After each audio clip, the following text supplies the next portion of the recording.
Oasis Sport, Oasis Sport, Oasis Sport, Oasis Sport. À la une des actualités sportives, boxe, l'attente prévoit un gala de boxe pour le dimanche 14 juillet au stade du 15 octobre. Football relégué à deuxième division, le Serenessa alloue un budget de $4 500, $80 000 est le montant dépassé par le CBN Sport lors de la saison 2023-2024. Nous parlons également de mercato de joueurs congolais, mais également l'Hérault. Bienvenue à tous au détail.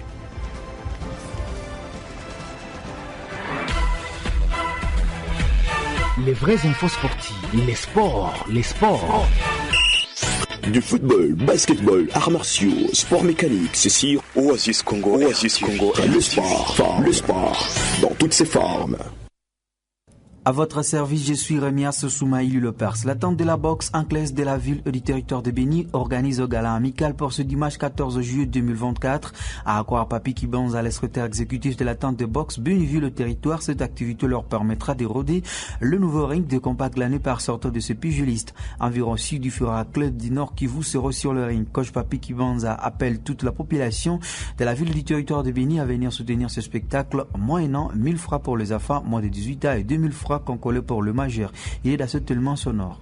Maintenant, le programme, c'est dimanche. Le programme de ce dimanche, c'est le gala de boxe amicale qui va mettre en liste 6 clubs. Un club de bout qui est invité à cette activité et le 4 de la ville de Béni, un autre du territoire. Donc, c'est dimanche au terrain de basket. Nous aurons un gala de boxe amicale pour inaugurer les rings du club de Congo Boxing. Participer, c'est juste une petite contribution qu'on va disponibiliser pour les boxeurs. Donc, si vous venez, et avec une petite contribution de 1000 francs pour les enfants de moins de 18 ans, et les adultes de 2000 francs. Donc c'est une petite contribution pour permettre à ces jeunes de s'acheter de la pommade après le combat et s'acheter du jus, ainsi de suite. C'est juste ça. Donc à partir de 14h juste, on aura déjà commencé avec le premier combat. Et les combats seront programmés le samedi, donc parce que la boxe s'organise après la pèse officielle, parce qu'on ne peut pas classer deux boxeurs qui ne sont pas d'une même catégorie ou n'ayant pas le même poids. Le message que j'ai pour la population de Béni, c'est venir nous assister, c'est venir participer massivement comme toujours. Ils sont fidèles à notre discipline.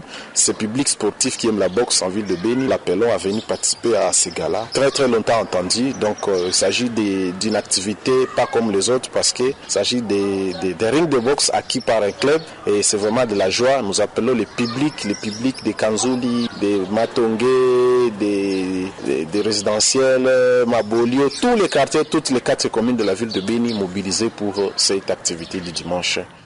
Précisons ici que la traditionnelle étape de la pèse officielle interviendra ce samedi à 15h au stade de basket de Béni pour dévoiler les athlètes qui s'affronteront le dimanche. Acrobatie, vitesse, technique. Oasis Sport. De la boxe au football à Ville de Béni, le club senior de football a poursuivi ce vendredi 12 juillet avec la tenue des assemblées générales ordinaires, classées parmi les 2 derniers clubs relégables. Lors du championnat de l'attente de football de Béni, édition 2023-2024, le Serenessa de Béni a dépassé $3 521.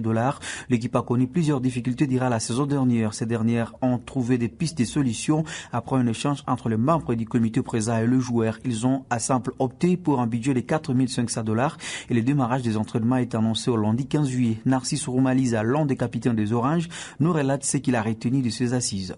Nous avons évalué la saison passée de l'équipe Renaissance. Nous nous sommes fixés aussi des objectifs, projets d'avenir, des perspectives que nous allons réaliser durant la saison prochaine. D'une manière brève, nous avons évalué la saison. On a dit qu'il y a eu des failles. Nous avons joué au total 28 matchs et nous en avons gagné 4.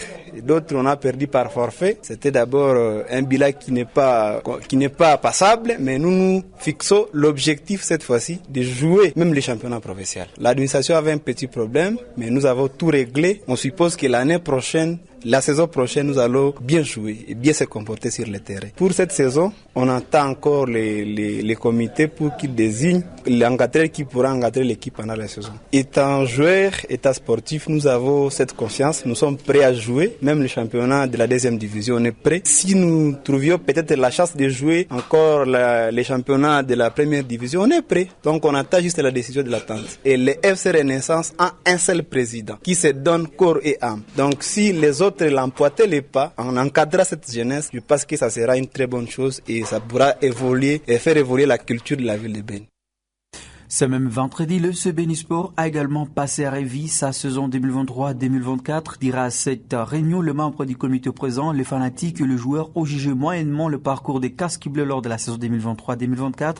Ils ont été troisième au dernier championnat de l'FB, synonyme de non-qualification préliminaire du championnat provincial, ce qui était l'objectif principal du club. Pour avoir participé au championnat local et à la phase finale de la Coupe du Congo, Bénisport a dépassé $80,000. Calvé Malero, le directeur général des casques bleus, nous relate ici ce qui a manqué au casque bleu pour atteindre ses objectifs. On l'écoute.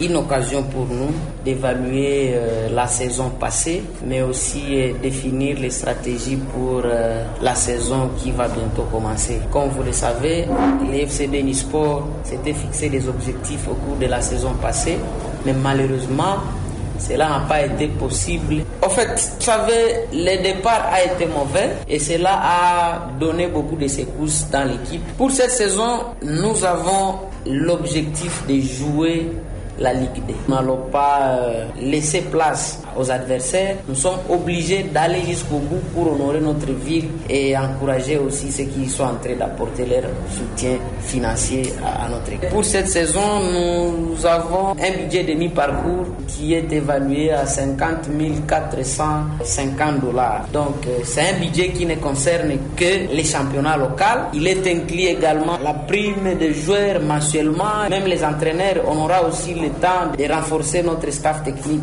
Je suis positivement flatté par ces gestes des fanatiques. Ça nous encourage de plus et ça motive tous les membres du comité à pouvoir aller de l'avant. Signalons que la saison antérieure, le FC Bénisport avait dû passer $109,000, malheureusement sans atteindre l'objectif. Les interventions et la motivation manifestée dans l'Assemblée générale ordinaire rassurent pour la saison à venir.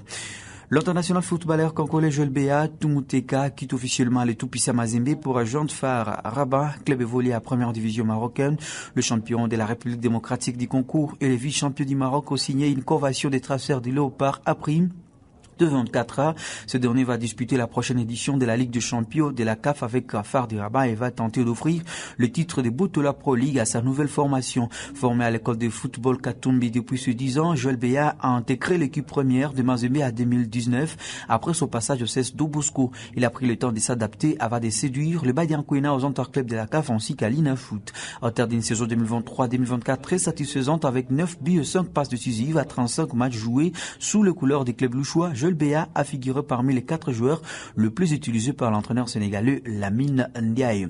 Toujours sur le plan national, la l'INAFoot, le championnat national de football à la République démocratique du Congo, contrairement à la plupart des ligues de football dans le monde, les clubs participant à la l'INAFoot ne connaissent pas à l'avance leur sort à fin de saison, s'ils vont être promis, relégués ou rester dans le lit. Ce système appelé effet Mohus crée une grande incertitude de suspense jusqu'à la fin du championnat. Les décisions concernant les promotions et relégations sont prises de manière unilatérale par la Fédération congolaise de football association FECOFA à sigle, sans suivre nécessairement des critères clairs et transparents. Cet aspect particulier de la l'INAFoot a fait un championnat unique à ce genre avec une dynamique très différente des autres ligues professionnelles du football. Sur le plan international, retour à la maison pour le Néerlandais suite à leur défaite à contre D face à l'Angleterre mercredi soir à demi de l'Euro. Même sort pour le Froissant après l'élimination contre l'Espagne divisant 1. Les deux équipes noroa ne fait pas droit à un long de consolation avec une 3e place. Contrairement à la Coupe du Monde, il n'y a pas de petite finale dans un Euro. La dernière datant de 1980. Il faut dire que le format était alors totalement différent à l'époque où 8 équipes étaient réparties à des groupes et le vainqueur des groupes s'affrontait à finale. Le deuxième luttait alors pour la 3e place. Depuis l'édition 1984, l'Euro se joue avec des demi-finales, ce qui a entraîné la suppression de la petite finale qui n'a plus jamais été réintroduite dans cette compétition. Je vous ai servi, mon nom est Rémi Soumaïli, le Perse. Merci de nous avoir auditionnés. Merci d'avoir écouté ce journal. Vous pouvez le réécouter en visitant notre site internet www.radiooasis.cd.